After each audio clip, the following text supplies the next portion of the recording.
Hello everyone and welcome back to Dizzy Tales with me, Allie. Somewhere around here, actually behind the camera, is my service dog, Louie. If you are new here, welcome to the Dizzy fam. We're so glad that you decided to join us today. If you're returning, welcome back. Thank you for coming back and clicking on this video. If you want to be part of the Dizzy fam, make sure you go and click that subscribe button and the little bell so that you're notified every time I upload a video, which is typically on Fridays.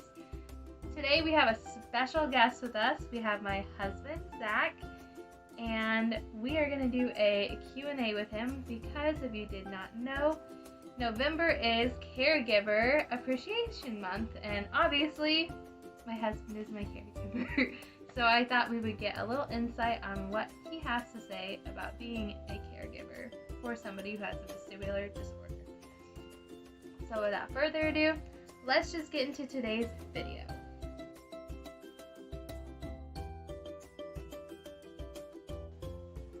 Hey everyone, we're back with my husband Zach, and I have a list of 10 questions for him. I'm going to be looking now because I have them written down here, and we're just gonna get into the Q&A with him. Are you ready? Mm-hmm. Can you share briefly this journey from your point of view? So like our whole diagnosis. My point of view was just a lot of chaos. It started out just one morning with Allie trying to wake me up with her laying off the edge of the bed and not being able to get it back up. To rushing her to the doctors, to going to the urgent care, seeing her general practitioner, just a lot of doctor visits, a lot of doctor's appointments, a lot of hurry up and waits, a lot of, getting doctor's appointments scheduled and then having to wait a month for those appointments to come around, and just figuring out all the things that can help her, and we're still trying to figure out that'll help her. All that kind of stuff. Number 2. How did you feel after I finally had a diagnosis of VM and pppd? Well, the VM1, which was the first diagnosis, I had never heard of it, had never known about it, had no clue what it was. I know that it was just kind of out of the blue with the whole idea of it.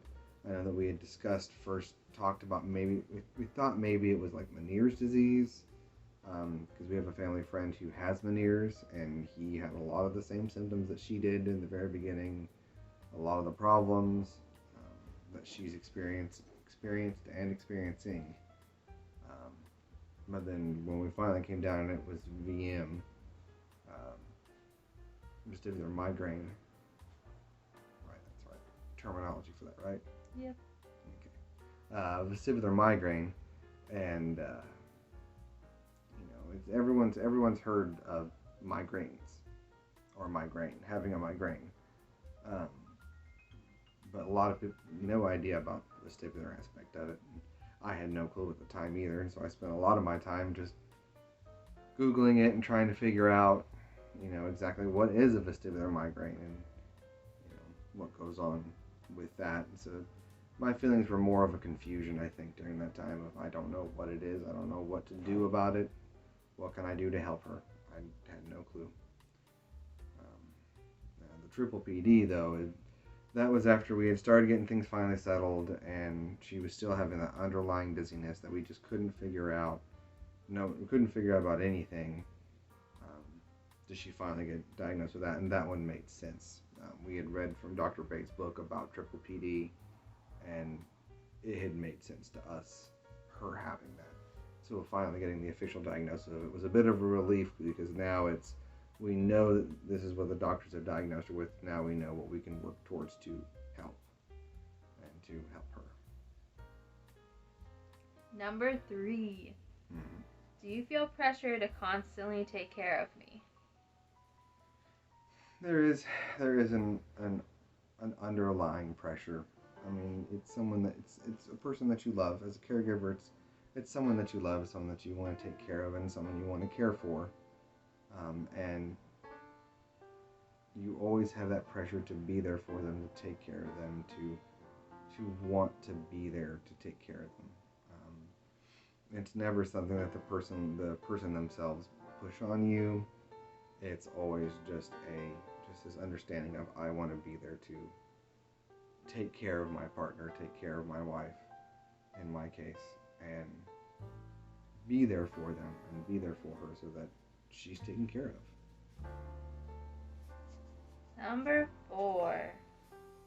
How do you as a caregiver cope when I am sick for long stretches at a time?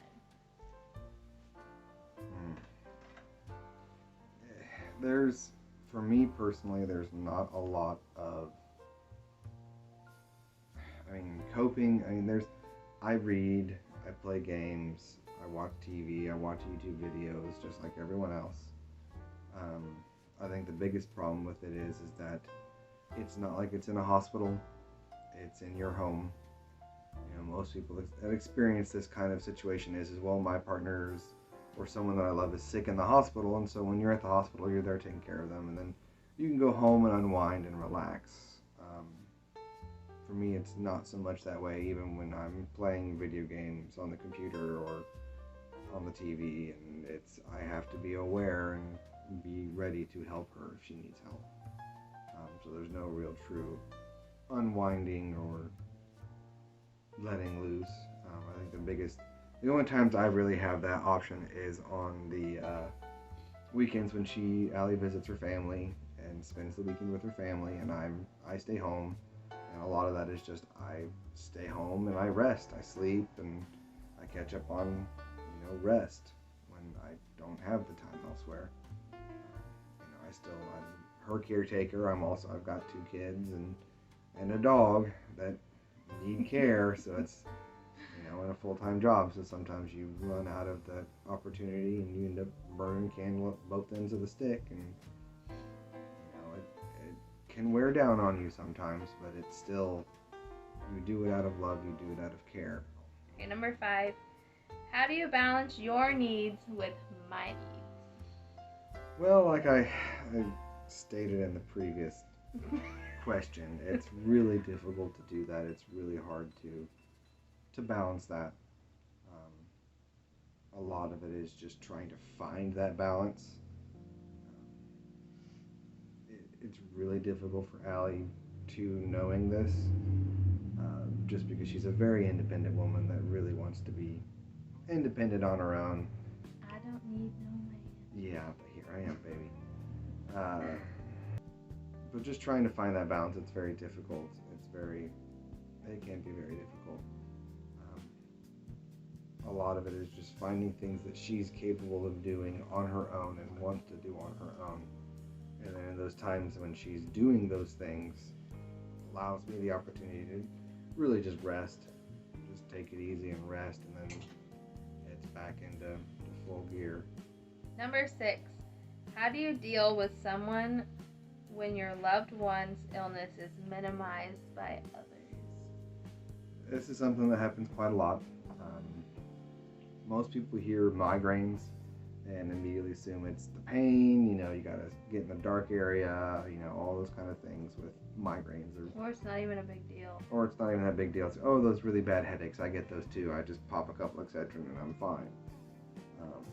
A lot of those people that I've dealt with that, a lot of it's just telling people, if you've ever been to a fair or you've been to Worlds of Fun or to any kind of amusement ride and gone on a tilt-a-whirl or on been some sort of spinner ride that just makes you feel sick to your stomach, the world's spinning, just imagine that sensation, but you're standing still on the ground and you're not moving.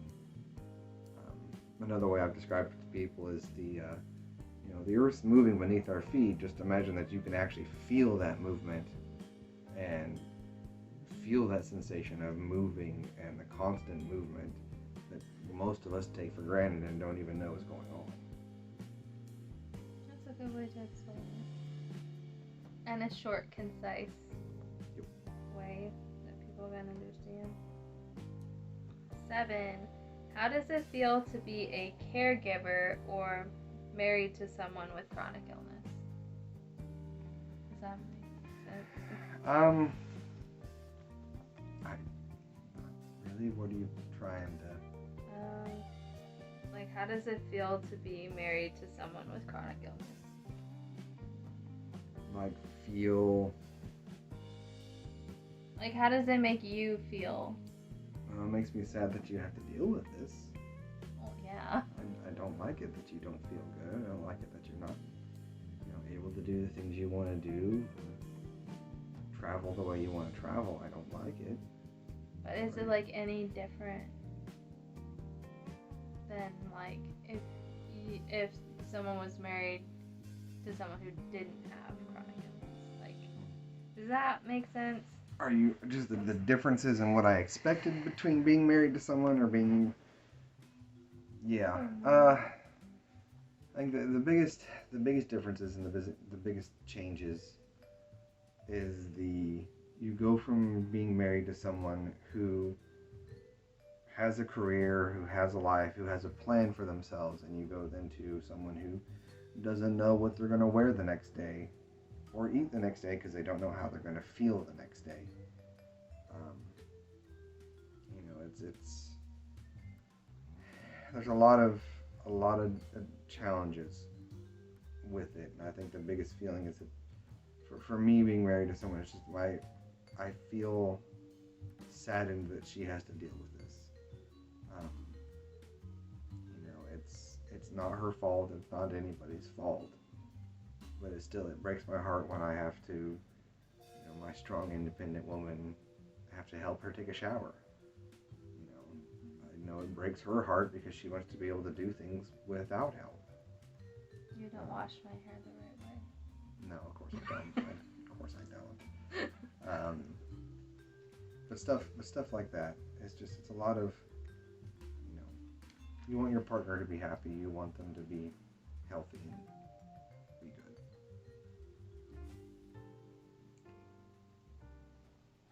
Number 8. How has chronic illness changed our relationship? Well, like I said, it went a lot from, strong, independent individuals getting married to now I'm taking care of you. I'm taking care of the family. When you don't feel well, you try and you do what you can. I think that was the biggest change is just we both had goals, or we both had our own goals, and we're working towards bringing our goals together. And now it's kind of we don't really know what our goals are because we don't even really know what our future holds with what's going on and with medical and all that kind of stuff going on. We don't even know what the future holds for us. So it can sometimes be a bit. We're trying, but I feel like we have somewhat good communication. I think communication is key with all of this. Yeah, somewhat good communication when she decides to include me on information that she doesn't think is necessary for me to know. 9. Number 9. How has chronic illness blessed your life? The silver lining in a very dark cloud. I think the biggest thing that's blessed us is, like I said, Allie is very much a go-getter. She still is. She still is. But I think the biggest problem with it was that she would then get too wrapped up in the go-gettings. It's kind of a workaholic.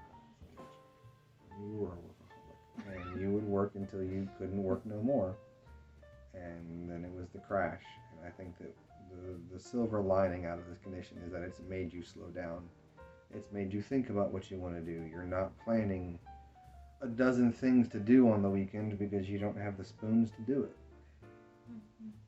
That's kind of one of those things of actually planning things out, unlike my head in the cloud wife here who loves just to wing it by the seat of her pants and just it's all about adventure. Yeah, it's all about adventure and till the adventure comes crashing down, and then I'm the realist that has to bring us back home. I think you could still have a little bit of adventure. in there. Yeah. Last one. What advice would you give to someone going through the same thing? I think the biggest advice I would give someone is to trust your partner, trust the person you're caring for. Just like you're going through a lot of stuff, they're going through a lot of stuff too. And a lot of the times when the people that are going through that stuff, they don't believe in themselves. They don't believe in themselves, they don't trust in themselves, they don't, sometimes it's hard for them to acknowledge that what they're dealing with is real, or that, they're being honest that it's actually happening, especially with invisible conditions. Is if even you as the person who has it can't see what's going on. You may be able to feel it, but then you think it may not be real. I think the biggest thing is supporting them, taking care of them, caring for them. Without that, they may have no one that believes in them. And you need to be there for them and take care of them. It's all about loving that person and being there for them, even when it's not fun. Even when it's difficult, and sometimes you may have doubts yourself of, is this really what's going on? Is there more to it, or am I being gypped? But still loving that person, believing in them, and trusting in them is the biggest thing that you can do for that person. And it'd be the best thing for yourself too, because living in a world of doubt, it doesn't do you any good to second guess everything that goes on with the person. Especially if they don't even know what's going on with themselves. Very true. That's some good advice. Hope somebody uses it out there. Well, everyone, I think this is it for today's video. Thank you, honey, for being on my channel. Those of you who are out there in my boat, a chronic illness warrior, vestibular, vesty thing, just make sure you go out and you thank your caregiver, give them a hug, show them how much you appreciate them, because they do a lot for us. And sometimes without them, we can't do as much as we really want to. So it's nice to take that time and to be grateful for them, because they don't have to do what they do for us. So thank you. I love you. And that's it for today's video. Make sure you subscribe so you can be part of the Dizzy fam. Give this video a thumbs up so we can hack this algorithm. I know we are small but mighty. Thank you, all 50 subscribers. I see you, and I love each and every one of you. I will see you in the next video. Bye, everyone.